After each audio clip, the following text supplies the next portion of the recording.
Well, good morning.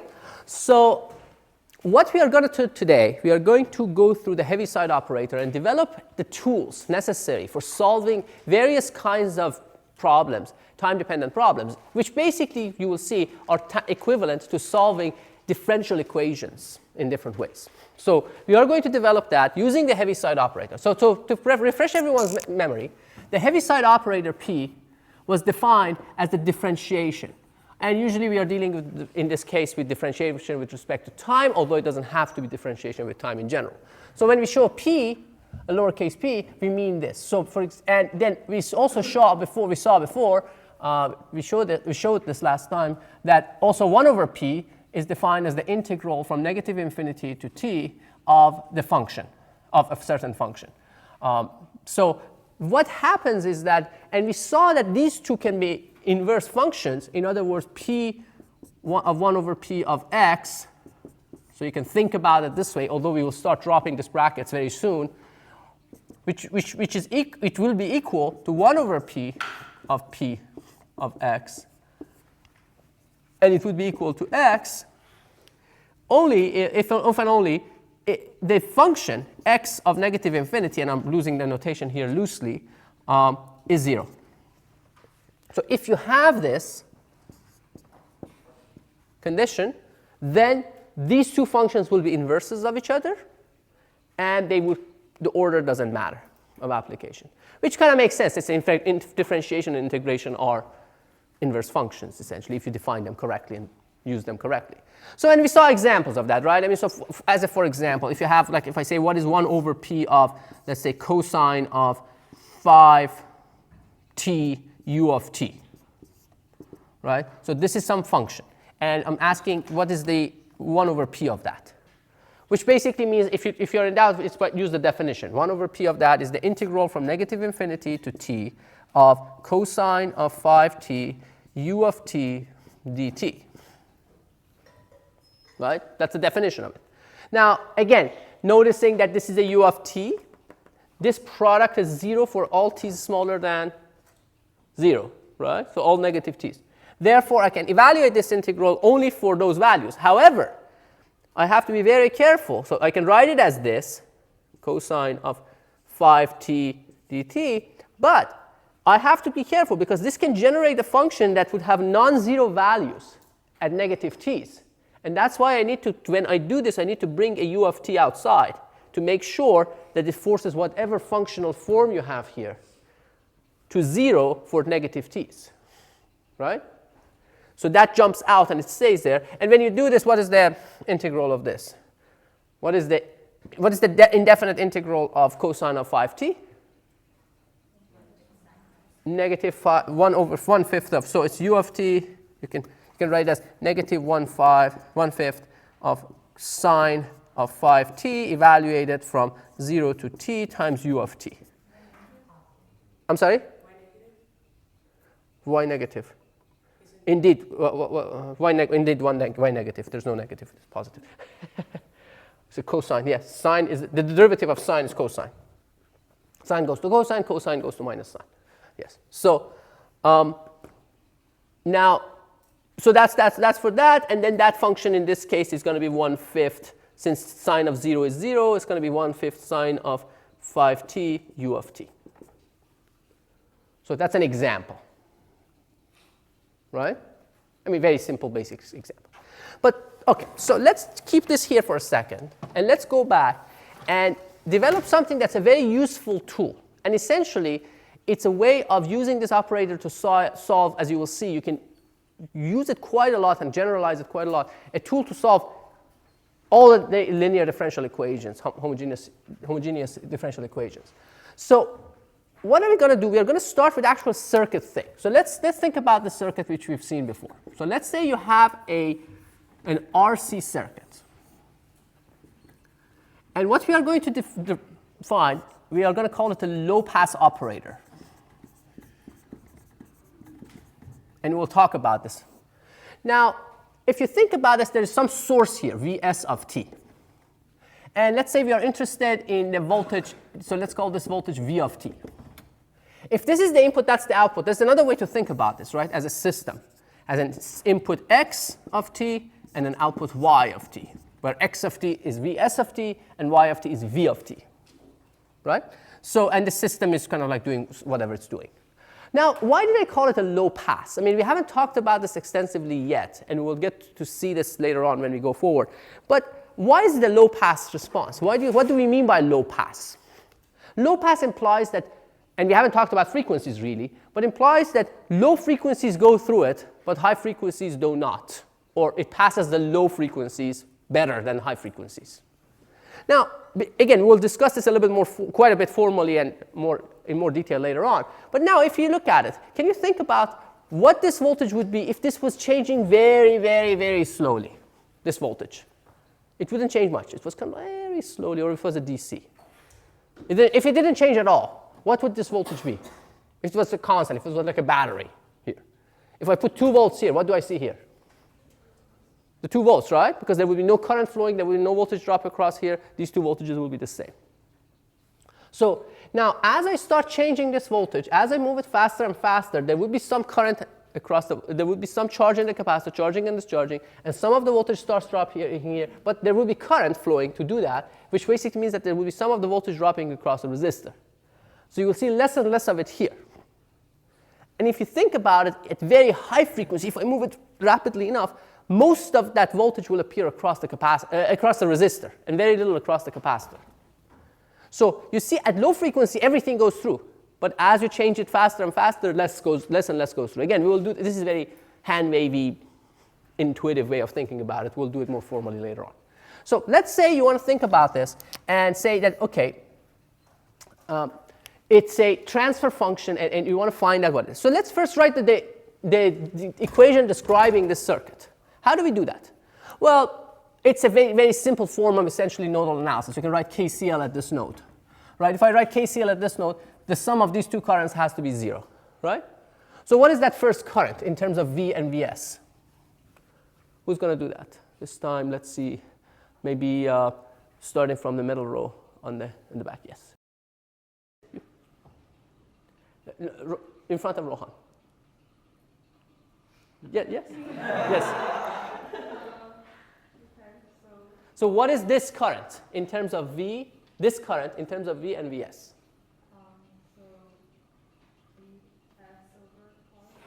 Well, what is the voltage across this resistor? No, not necessarily, right? What is the voltage on this node? If this is ground. What is the voltage on this node? V, right? We've made it V. What is the voltage across on this node?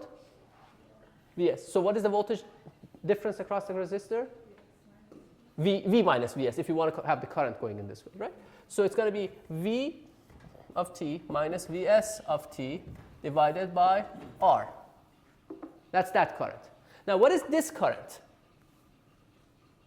We talked about capacitors before. What's the relationship between the current and voltage of a capacitor? Q is CV. Therefore, the current, so if Q of a capacitor is C times V. Therefore, its current, what's the definition of the current? dq dt is going to be C, if it's a linear capacitor, dV dt, right?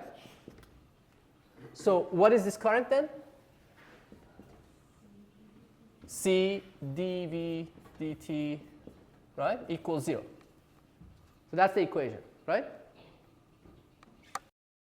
So now if you want to write it in terms of a differential equation, how would you describe it? So let's say you divide both sides by C. And then what I'm going to have is that I'm going to have dV dt plus 1 over RC times V of t equals, and move this term to the other side, 1 over RC Vs of t. OK? So now this describes it. So why did I write it this way? What do I have on the left-hand side? It's the variable the function that I'm trying to solve for. It's a differential equation, right? What do I have on the right-hand side? It's the stimulus, right? So if I want to think about it in this framework, I can write this as y prime plus some a y equals some x of t. And these are functions of t, of course. Right? We may drop the functionality of t quite frequently because it want to make it look simpler. So this is a very classic basic differential equation. And what is A in this case? Now, we defined this as the time constant. You remember this, right? This was the time constant of an RC circuit. So we showed it at tau 1 over RC. In this case, it's going to be 1 over A, or A is 1 over tau. Just a constant. A is a constant. So these are two different ways of showing it. One is more related to the physical parameters, and the other one is more purely mathematical form. The question is, how do we go about solving this if we wanted to solve this equation? Or before even we do that, can we represent this can we write this with the P operator, with the Heaviside operator? How do we write that? There's only one derivative here, right? It shouldn't be that difficult. So is it fair to say this is P operating on y plus A times y equals x? If I want it to be really formal, I should have done it this way. But I will drop it so you know what you're doing. We will keep dropping these things because we want to make things simple. So this should make sense, right? This just means differentiate. Nothing fancy here, right? Make sense? Good. So now I can think of these two combined together as one operator, right? I mean, I can say, well, I can define this as P plus A operating on y, which means that differentiate and add the function with a constant of 8 multiplied by it. Right? This is that. It's notation. I'm just writing it this way. When I'm thinking about it as as a single operator, I'm saying that there's an operator that it's a box that you give it a function, it takes the function and say, okay, let me take the derivative of this function, put it here, take the function, multiply it by a, put it here, add these two, and put it out. That's what that box does, that operator does. Right? Nothing special. So I'm showing that operator this way, which should make sense. Does it? All right.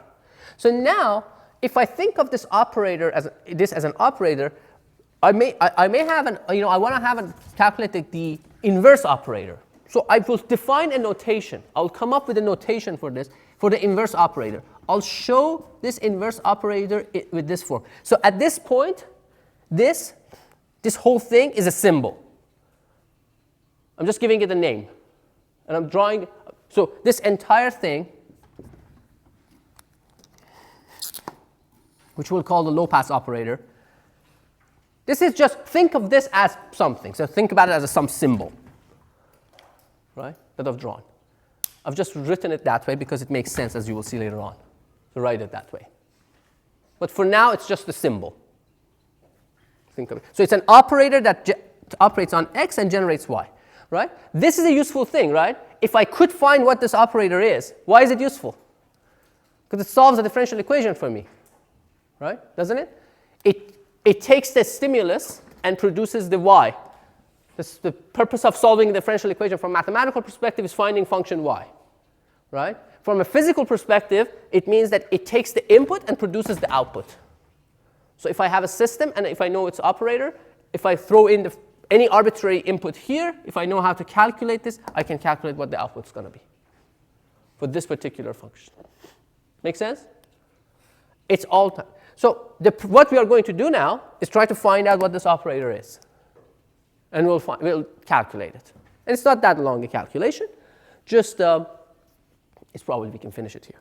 Let's see if we can fit it. So the first thing I'm going to do is a little bit of an arbitrary. It may sound a little bit arbitrary.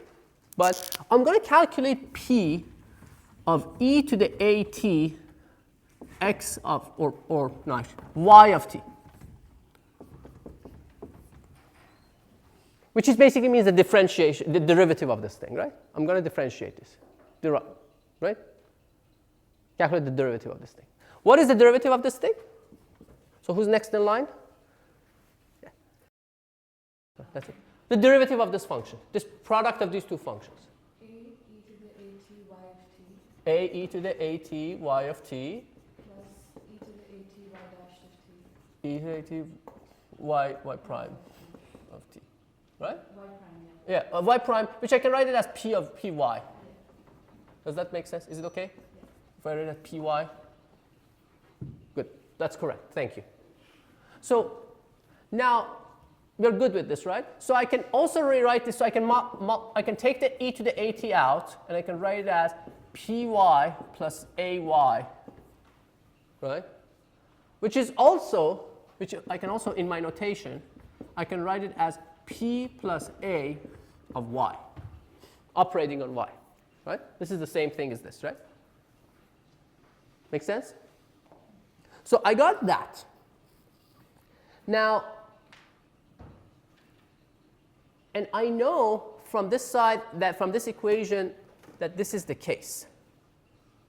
So if I multiply both sides of this equation by e to the e to the at, what do I get? On the left-hand side, I get p plus a y e to the at, right? I'm taking this, multiplying both sides by e to the at, some constant, some function, not constant. And on the right side, I get e to the at. I multiply by this side of the equation. So I take this, and then, never mind, sorry. And then sorry, I'm making a confusion. I'm multiplying both sides of this by e to the at. I multiply this side of it by that. And the other side, I get e to the at x of t. Right? But from this expression, I know, so I have this guy, which is the same thing. Now my purpose was to make this side of equation look like that, right? And we succeeded in doing that, right? These two are the same. But from this first equation, I know that this whole thing is pe to the aty, right? So this is p of e to the at y of t. So I'm going to take a look at this and try to find y in terms of x. How do we find y in terms of x? So what do we need? We need to apply the inverses of these functions. So this is like an onion, right? Right? So I'm going to peeling this onion. So every layer I peel, I have to put the unpeeled, the opposite peel on the other side. Right? Right? Right? Think about, so let's say this is the peel, one peel. This is the unpeel, or like this. So every time I take one layer off, I have to put the opposite of it on the other side. Or you can think about applying the opposite operator to both sides, if that makes you feel better, if my onion analogy doesn't help. I guess ogres were like that too, right? Anyway, so here's the thing. So what's the first step? What's the first thing I need to apply to both sides to get to the core of this thing, the y of t? 1 over p, right? The inverse of p. So I apply that. I say 1 over p. So I do 1 over p. And I'm going to reorder it. So I'm going to put this on this side and put that on that side. So I'm going to say 1 over p e to the at y of t. And on the other side, I will have 1 over p e to the at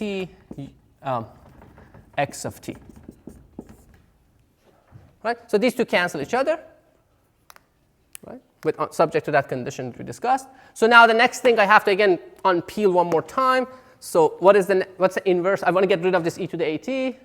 You can say I multiply by e to the negative at. You can say I divide by e to the at. You can say I unpeel the onion. Doesn't matter. It's the same thing. Or peel the onion, I guess, not unpeel. But anyway. So I multiply by e to the negative at.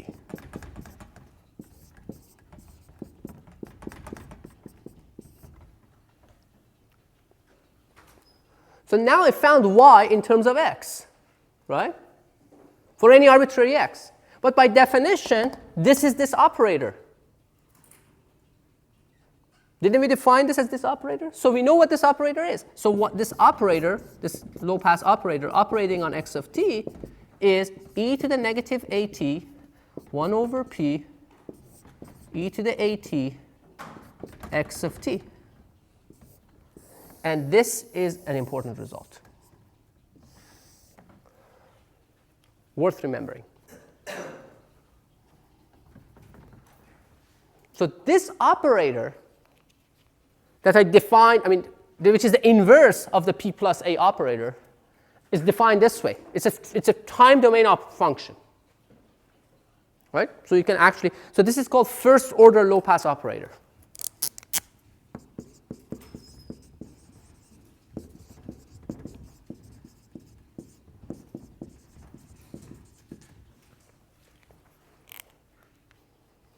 Quite important. So let's see what you can do with this. Let's apply it and see how it works. Is everyone good with this? I'm going to rewrite it down here too. So our first, the first order low pass operator is e to the negative at 1 over p e to the at x of t. You can also write this as an integral if that makes you feel better. You can replace this with an integral from negative infinity to t of this dt. Same thing, right? Everyone's good with this? All right, so let's see what we can do with it. So let's say I want to solve a differential equation. Let's say my differential equation is y prime plus ay, first order differential equals x. And let's say I want to solve it for x of t equal delta of t. So example 1.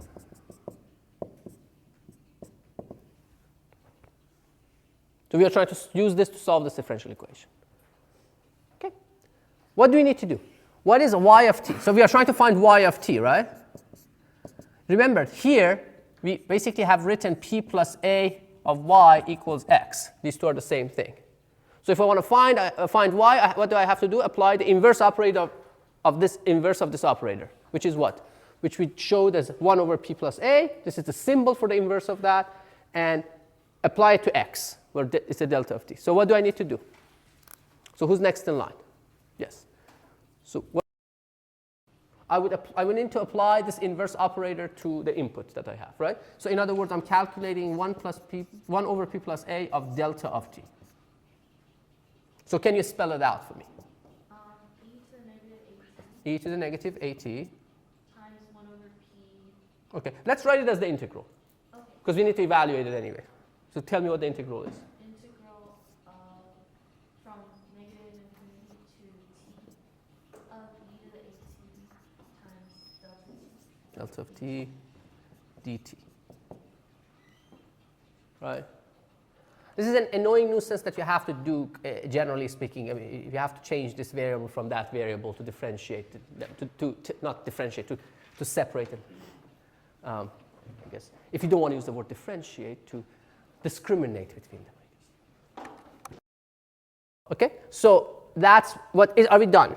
Can you simplify this a little bit more? Considering the fact that it's the delta of t. There are good things about delta of t, right? So what can you say about the value of this function? You can take that one out and make it 1. 1, exactly. You can take it out and make it 1. Why? Because the area under it is 1, but only at one point, so it's going to be 1 wherever. Okay, so the area is not coming into play yet. So the value of this function is 0 at all times other than t equals 0. Mm-hmm. So the value, so it's a 0 times some function. At all those functions, doesn't matter. So the value of this part of this product only matters at t equals 0. What is the value of this thing at t equals 0? 1, right? So this becomes 1. So now you're stuck with this thing. So you have e to the negative at integral from negative infinity to t of delta t prime dt. So what is this function? Or it's 1 over p of delta of t. No, this integral. Oh, yeah, oh, sure, yes. Yeah. Just the integral? That's 1. That's 1, are you sure? 0. No. Half. It's both. It's both of them, depending on what time you're looking at it. It could be either one. What is the integral of delta? We talked about this, right? From negative infinity to t. You remember? No, think about it, right? So if this is the delta, if I'm starting integrating, what's the area underneath this? Let's say I'm showing this area here. As I'm starting from negative infinity, the area is what? 0, 0, 0, 0, 0, 0. Once I get here to the delta, it just jumps up to what? 1. 1. So what's the integral of delta? U U of t, right? the same way that the derivative of u of t was delta of t, right? So p of u of t is delta of t, and 1 over p of delta of t is u of t. You remember this? Okay, good. So what is this? It's u of t. U of t. So e to the negative at u of t. So the impulse response of the system is this function. It's, so I'm going to show it here. The impulse response is this. Now, if you don't put that u of t there, it would be something very different. It would become like that, right? And that has several problems. What's the biggest problem with that? Go ahead. Okay, and what's the problem with that? Causality, right? I mean, so it produces an output before it has an input. Because the input came at t equals 0. It's the delta of t. Anything before that cannot be caused by that if it's causal, if it's causality. But anyway, so that's why these u of t's, make sure you don't drop them. There's sufficient number of errors caused by dropping these u of t's. So that's one example. So let's do another example with this equation. So example 2. Let's get rid of these. It's getting too crowded here. Example 2.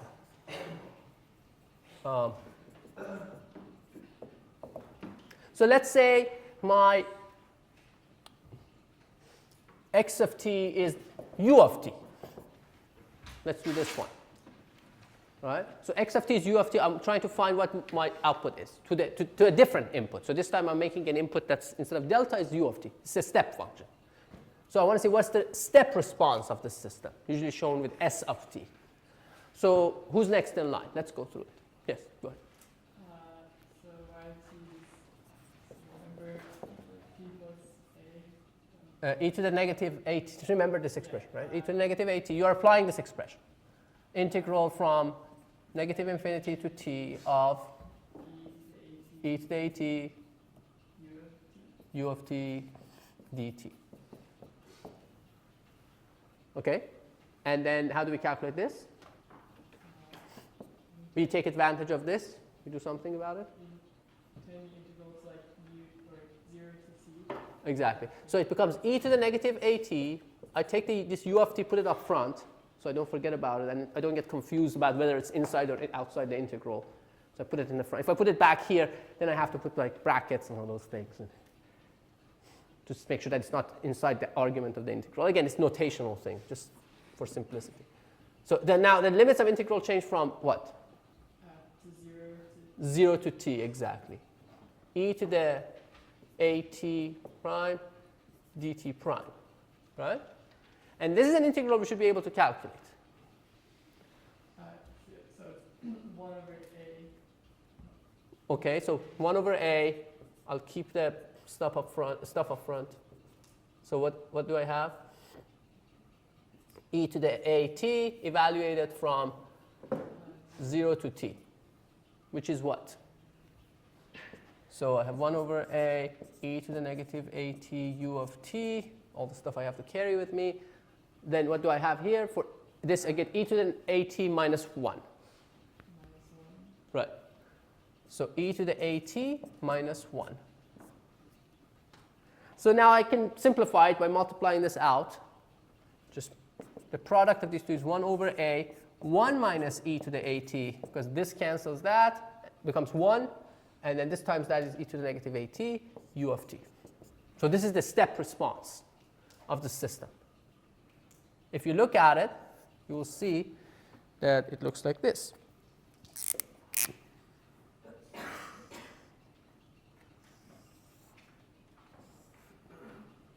It goes to 1 over a. Asymptotically, the time constant is 1 over a. And it's an exponential. So this is the asymptote. Okay? Does it make sense? And you can kind of see, right? I mean, just when I say low pass, again, we will develop this intuition more.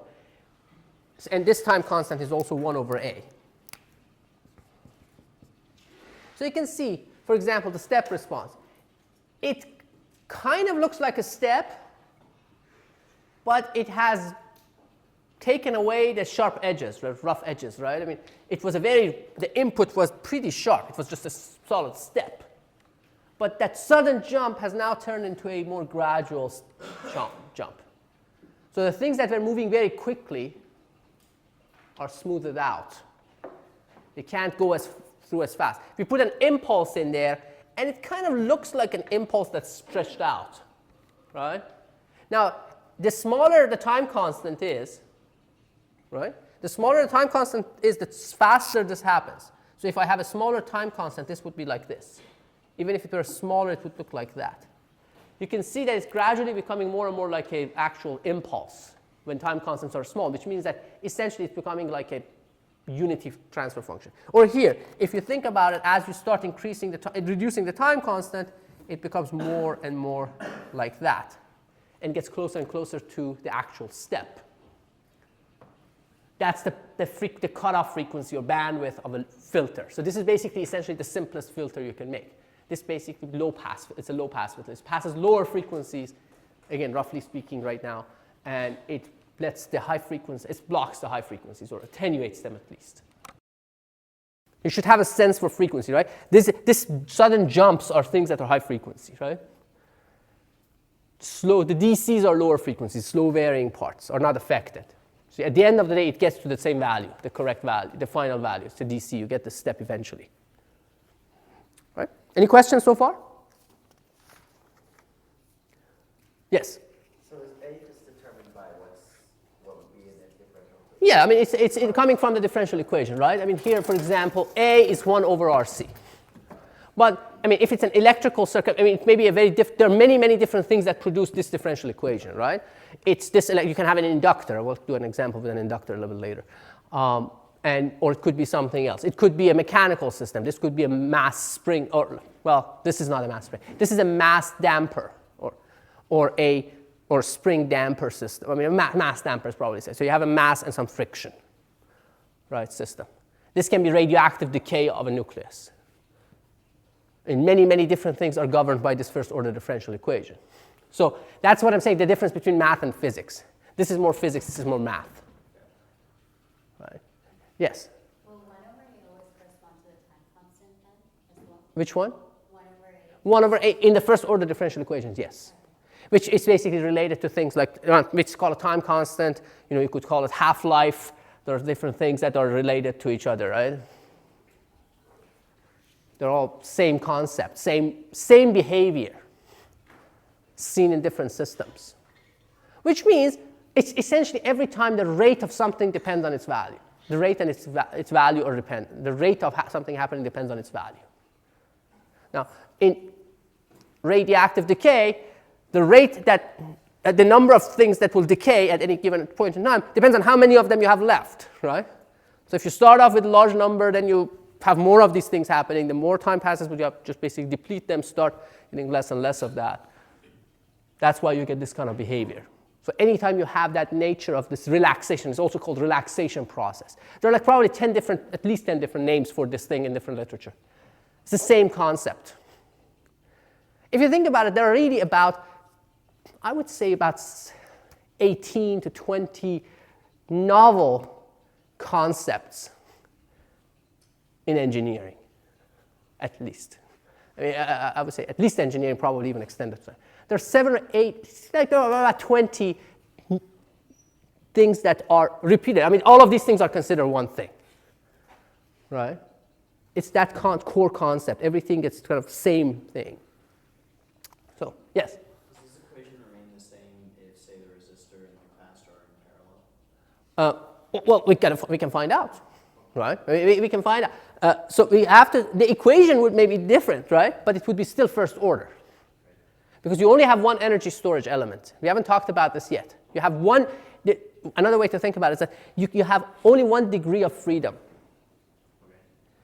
If you wanted to, and what that means is that you can only define one initial condition. Right? If you tell me what the voltage across this capacitor is, you've defined the circuit. in the state of the circuit, right? That means, well, that's what we mean by first order. It means that it has one degree of freedom, and you will see it will have one natural frequency. You will have all of those things come together because of that. It's a first order equation, differential equation. Again, there are like 20 different names for the same thing. Any other questions? All right. Okay, so this is the low pass operator. Now, we'll develop also a let's keep this here. Let's go somewhere else.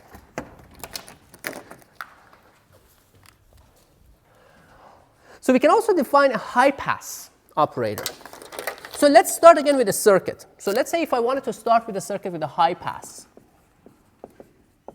circuit. Can you help me construct it using the same two components?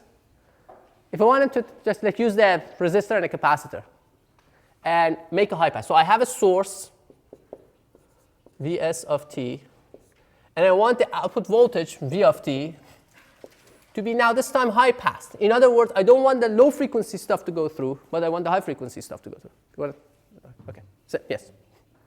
Just swap the locations, like just measure the voltage across the resistor. Measure the voltage across the resistor, or basically swap the voltage capacitor and resistor, right? If I want to draw it in the same format. What you said is exactly true, with one caveat, except for the fact that you need to be looking at the voltage across the resistor. Your ground will be at a different place. If you want to measure a voltage with respect to ground, then you need to switch them. Yeah. But you're right, the voltage across the resistor will have that behavior. So I can put the capacitor here and the resistor here.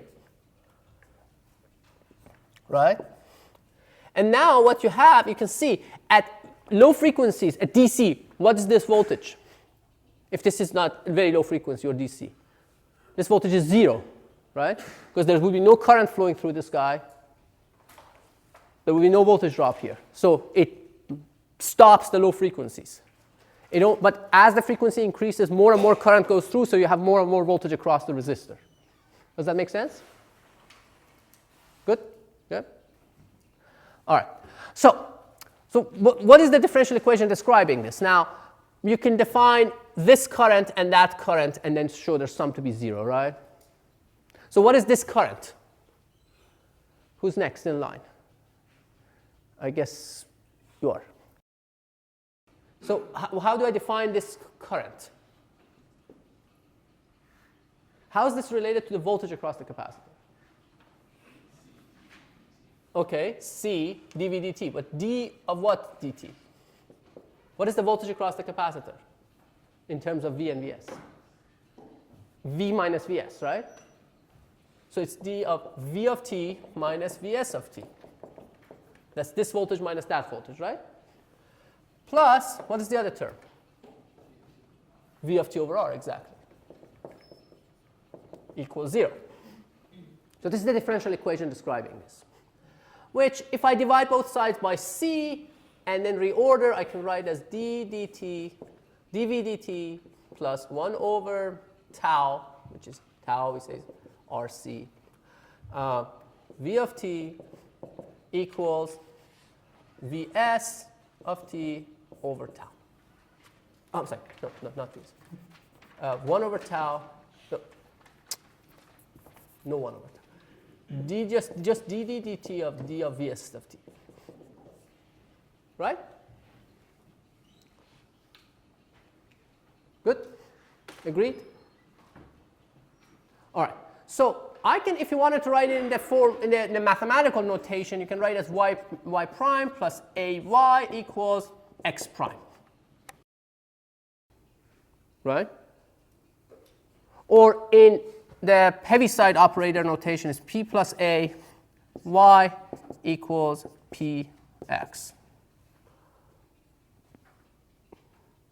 So I can think of this as saying, okay, well, y is that operator 1 over p plus a applied to p of x. So one way to think about it is say, well, look, you know what? I don't care. It's a new function. It's just a derivative of whatever the input is.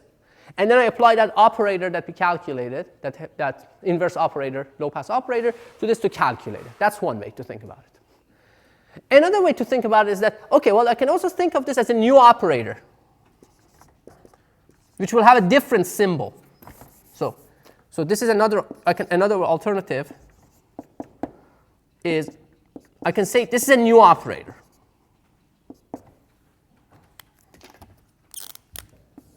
operating on this.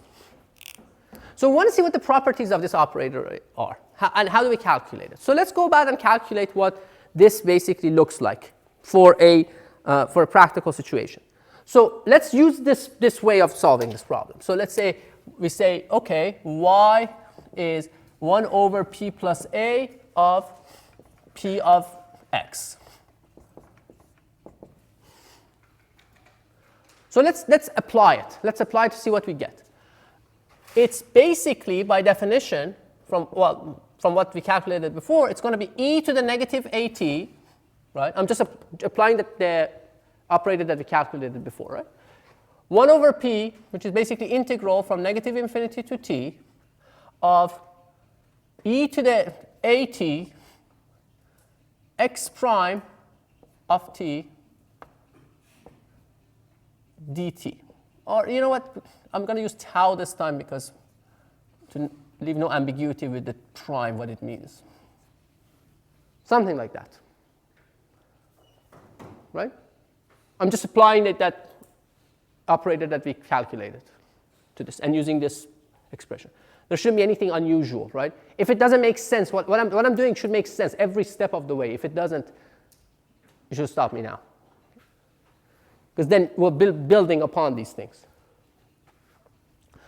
Okay, so how do I calculate this integral? Can I do something about this integral? What is x prime? X prime is really dx d tau, right? So I can integrate by part to simplify this. So how do I integrate by part? Well, I'll say, well, this is v. You can say x is u. So what my integral will be is going to be e to the negative at v times u. So I get e to the at x of t minus, now I will have the integral from negative infinity to t of this times the x times d e to the a. So v was e to the a tau at, so dv would be a e to the at dt. So I can basically plug that in. I would get an a. I would get e to the at x of, or tau, because it's inside the integral, d tau. Right? Did I do everything right? All right. So now I will carry this thing around. But you know what? I can multiply this first part out and simplify it so I don't carry a whole bunch of stuff around with me. What is this times that? Just the x of t, right? Because this cancels that part. So I would get x of t minus a e to the negative at from here, integral from negative infinity to t of e to the a tau x of tau d tau. So what is this, by the way? Do you recognize this? Yes. I see some of you pointing out to the other whiteboard, which basically, this is the low-pass operator. This is 1 over p plus a of x. So I can write this as x of t minus a times 1 over p plus a of x of t. From that definition, from that boxed expression. It's not a definition, it's really the value of that operator. Which I can rewrite now as, do you agree that I can define an operator 1, unity operator? What's the unity operator? You give it a function, it gives it back to you exactly as it was. So I can call it a unity operator.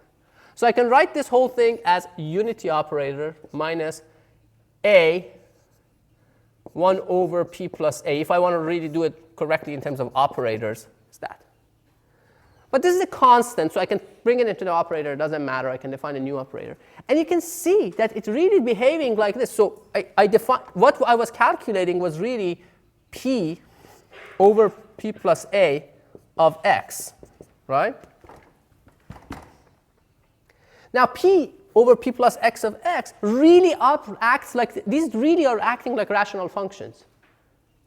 So you can see it behaves like a rational function, because if you actually treated these as rational functions, if you treated this as like 1 minus a over p plus a algebraically, what you see is that if you do all, of course, this becomes p plus a. The common denominator would be p plus a minus a becomes p over p plus a. So you can see that these things look like fractions or rational functions. And we show that, at least in this case, this is really this, which is, if you think of these things as rational functions, it would be true. So that's the power of these things that allows you to deal with these things like rational functions. And we'll see more of those. Now, in general, if you have these two pieces, what you can do is that you can say, OK, if I have an operator, p plus a over p plus b, I can write it as p plus b minus b plus a divided by p plus b, which would mean that I can write it as 1 minus or plus a minus b over p plus b. Which means that any operator can be broken down into a low pass and a high pass, or a low pass and a unity. So what does that mean? So for example, if I say, what is the step response of this system? I can write it as the sum of two things. I can say, well, the step response is the step response of a system with a unity response. What is the step response of a unity system? What is the response of a system, the unity system, to a step? A step. So it would be the step is a unity response, right? Unity system, right? It's not very sophisticated.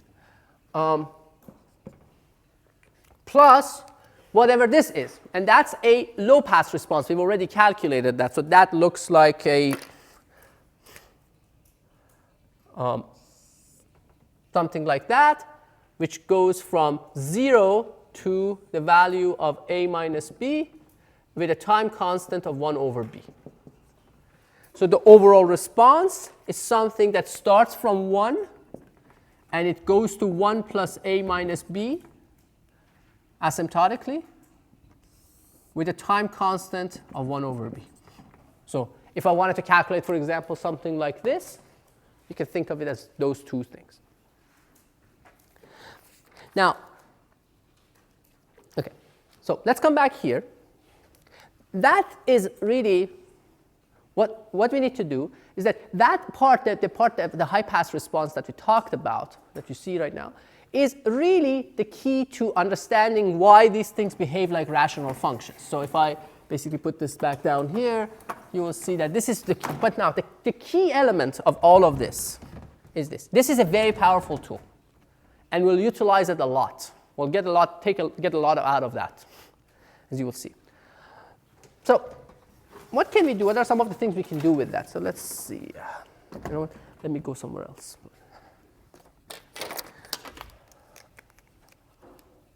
So let's move on to this board.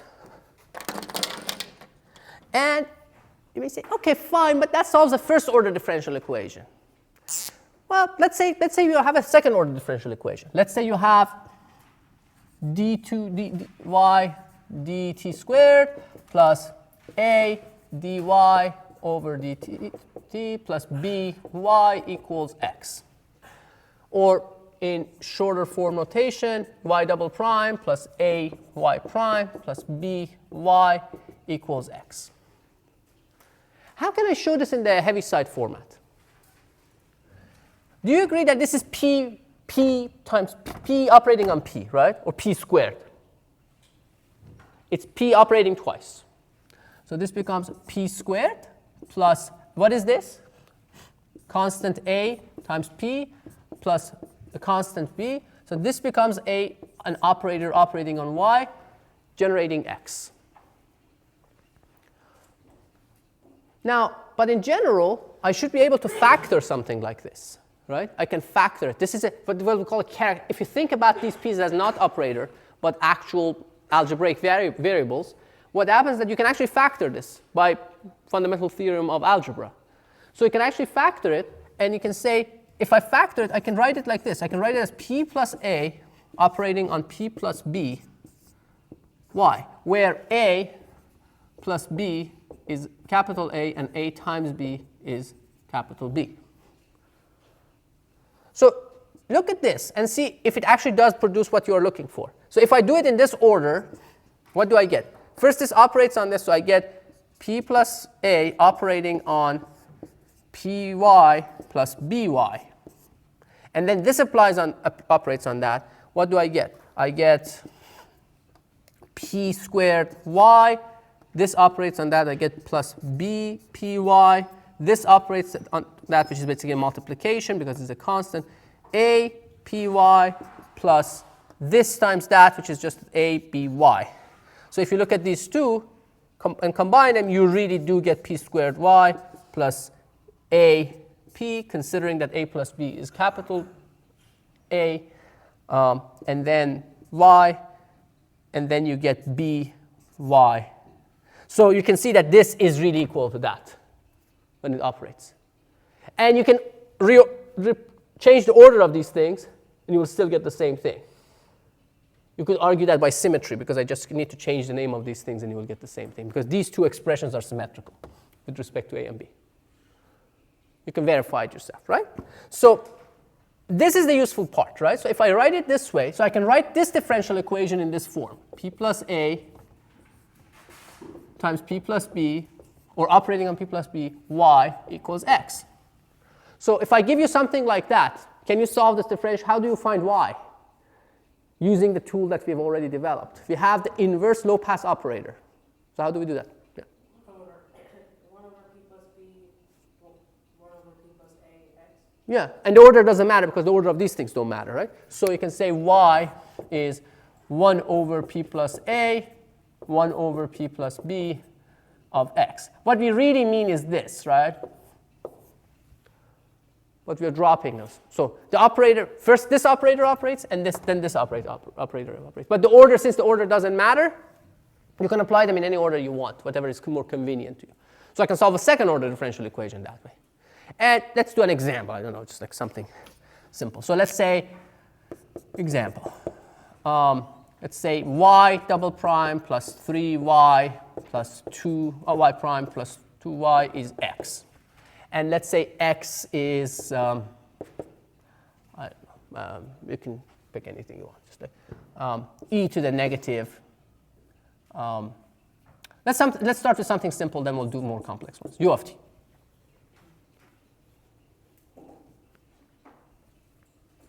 Or even start with delta of t, and then we'll go to u of t. So let's find its impulse response first. Let's start with that. So we want to find y of t for x of t being delta of t. How do we do that? Well, first we have to look at the characteristic polynomial, right? The characteristic polynomial of this thing, which is this thing, is p squared plus 3p plus 2. So what are the roots of this thing? Minus 1 and minus 2, right? So you can write this as p plus 1 times p, or p plus 1 and p plus 2. So what I need to apply is really the y of t, and see everything is in time domain here, is 1 over p plus 2 times 1 over p plus 1 of delta of t.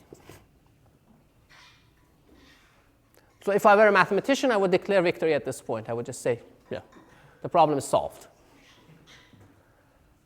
But we are engineers. We have to find the answer. And it has to be correct.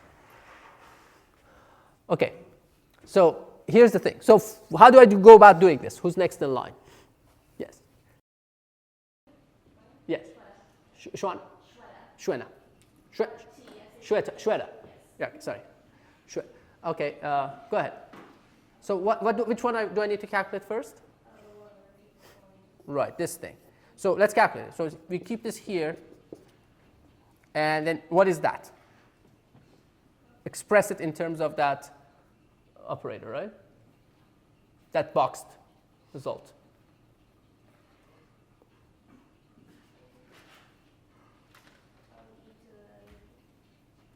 E to the negative t because a is 1. And then, 1 over p. okay, 1 over p. You can write as 1 over p, or you can write as the integral. I mean, eventually I would like you to start thinking as 1 over p, not write the integral every time. But for now, just till we get used to it, let's do it that. E to the t delta of t dt, right? So what is that? How do we calculate this integral? Is there a way to simplify it? So we We- have to take out whatever value of t is at t equals 0, so that's just 1. Right. So it only the value of this function only matters at t equals 0, where it's 1, because it's 0. This function is 0 at all other times. It's a product of two things. So this basically becomes 1. So what is it left? What am I left with? What is this integral? The integral of delta of t. What is it? U of t, right? Because it's 0 if t is smaller than 0, and it becomes 1 once you get past 0. So this is simply u of t. So this becomes 1 over p plus 2 e to the negative t u of t. So now I have to calculate this thing.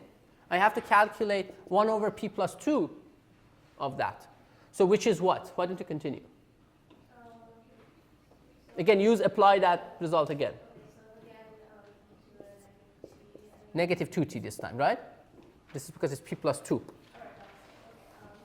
and then I go from negative infinity to t, again, e to the minus 2t times react delta. Negative 2t?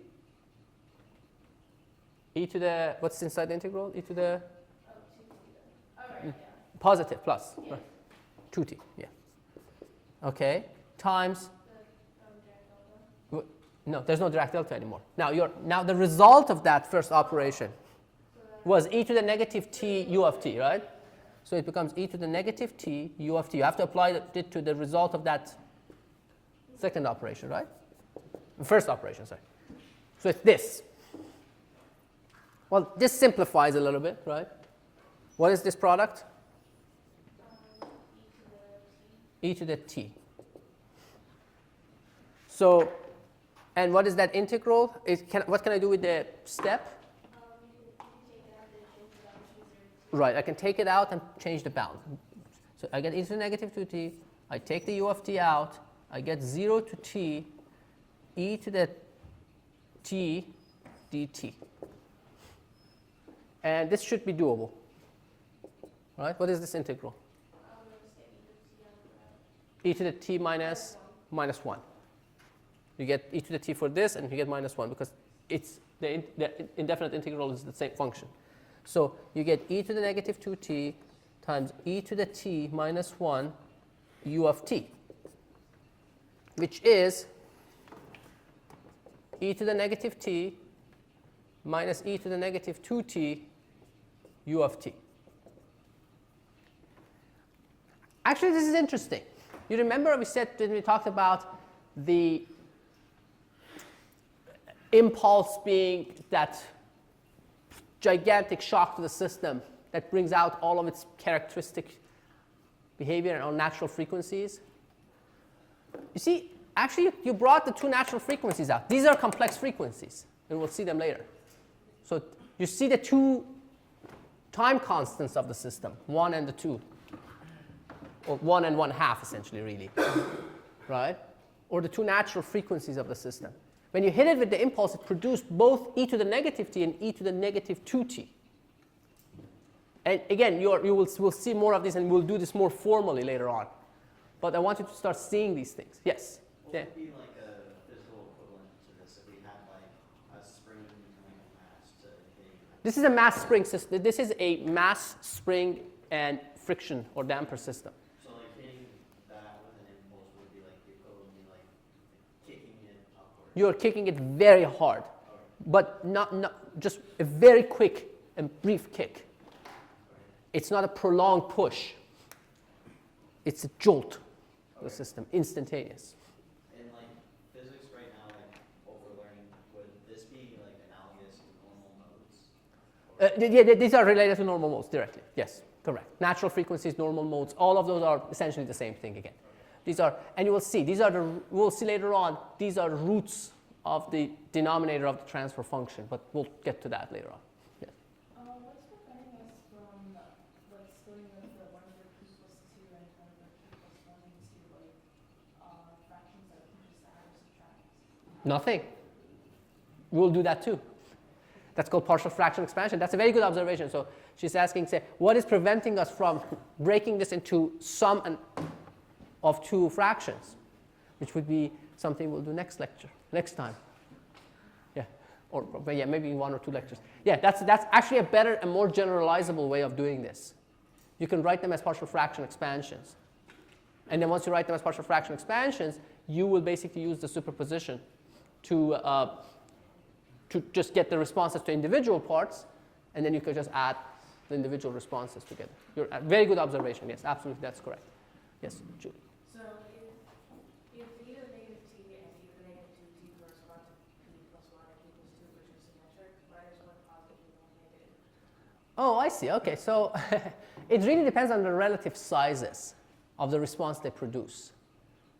Because 1 over p plus 1 and 1 plus p plus 2 produce responses that are not exactly scaled, if you think. And by that, what I mean, okay, so let's look at this here. You see, for example, in the step response, you will see that there's a scaling of 1 over a. Right? And then in this one is also, what you see is that it's producing, the area of this thing is not constant as the time constant is going down.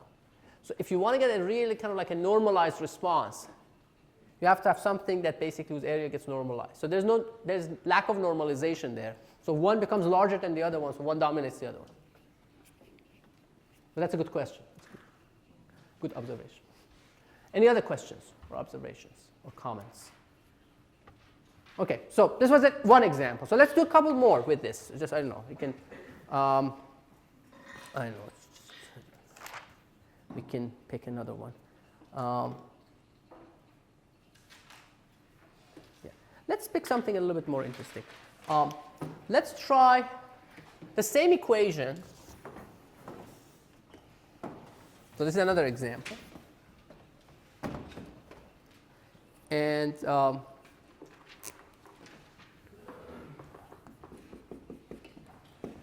let's say we do another equation, y double prime plus 3y prime plus 2y equals x. And we saw that basically y was, you could calculate as 1 over p plus 2, 1 over p plus 1, or in the opposite order of x. This time x is e to the negative t u of t. Right? So now, kind of like considering what we said, we are really hitting it at one of its natural frequencies. You're hitting it, it's like a person being excited about the things that they're really excited to begin with. Say, yeah, you know, is this something that they have resonance on, right? Or something they resonate with, if you will. I mean, this is not exactly resonance in the classical sense, but you're hitting it at a complex frequency. And you will see complex frequencies are more general form of what you know as frequencies, which are the frequencies of sines and cosines. So they subsume all of these exponentials and things of that sort. So I'm hitting it at one of these e to the negative 1, negative t. So let's see what happens. So I can apply them in any order. This time we can apply it in the opposite order. So let's say I do the calculation. I say y is 1 over p plus 1. Or, you know, let's keep it the same order. Whatever works better for you, right? Whatever makes your life easier. There's no point in making it more complex than it needs to be. So we are calculating this. So first we are calculating this part. So what is that? I'm just going to keep this here so that I don't forget about that. What is this part? Who's next? Yes. E to the negative t, right? Yeah. Right? Okay. From negative infinity to t of e to the t times. Yeah, that's why I started with this one. Because I'm lazy, I want to kind of go through get to the answer as fast as I can. Because I knew that's going to cancel that. Okay, so this is good because these two cancel. So it's the integral. So what is this? That's just u t. So is that u of t? The integral, it's the integral of u of t. All right, so it would be the It's 1 over p of u of t. Think area, right? So if I try to calculate the area under this from negative infinity to here, 0, 0, 0, 0, 0, 0, what are you going to get? Ramp function, yeah, right. It's going to go up. So it's basically t u of t, or r of t.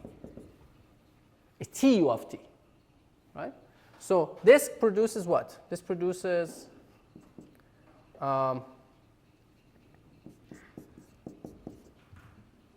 t u of t, right, times e to the negative t.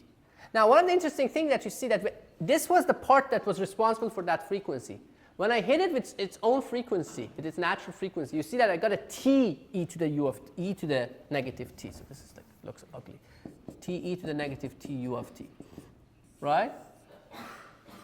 So when you hit it at its natural frequency, then it gets this additional t to make it grow faster, even, if you will. It gets more excited about it than it normally would. So normally you talk about, I don't know, something, they would start to talk about football, they start talking about, you know, guitar. You start talking about guitar, they get really excited. So, oh, yeah. All right. Anyway, so what is the next? So we are not done yet, though, right? So what is the next step? What do we do next? so that becomes e to the negative t. E to the negative 2t, integral from negative infinity to t, e to the 2t,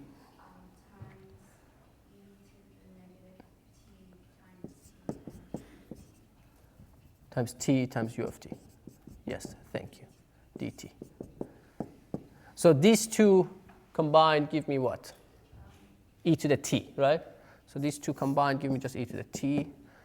So I have to integrate this. I have to get integral, calculate the integral of from negative infinity to t of e to the t, t e to the t dt, u of t. So with the u of t I can basically take care of, right? What do I do with the u of t? I change the limit of integration and bring it out. So I make it from 0 to t and u of t, but I have to bring it out. I can't just kill it, right? So e to the negative 2t u of t is there. So now how do I calculate this integral? By parts, right? So just basically what you say, well, okay, this is du, this is v. So I get v du. In this case, it basically becomes t e to the negative e to the t minus integral from 0 to t of e to the t dt, which is what?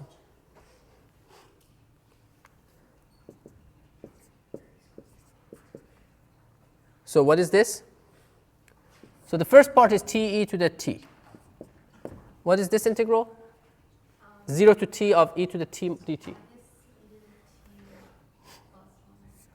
Minus e to the t minus 1, okay. Or I can write it as plus, or minus e to the t plus 1, right. U of t. Don't forget the u of t.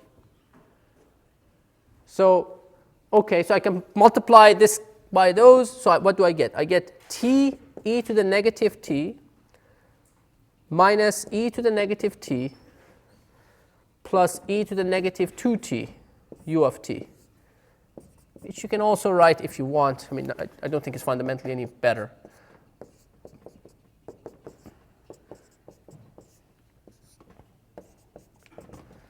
You see, the part that I didn't hit, so it had two natural frequencies, right? Two things it really liked. I hit it with one. That thing had this additional t. It produced this t. It's kind of growing faster. It's getting more excited about it. The part that I didn't talk about, it still came out. but it didn't come out as strongly as the other one. Right? Does it make sense?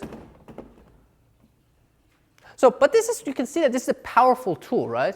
This allows you to solve differential equations without actually solving. I mean, you're solving them without actually doing some of the extra things. That expression is quite powerful. So let's take a quick break.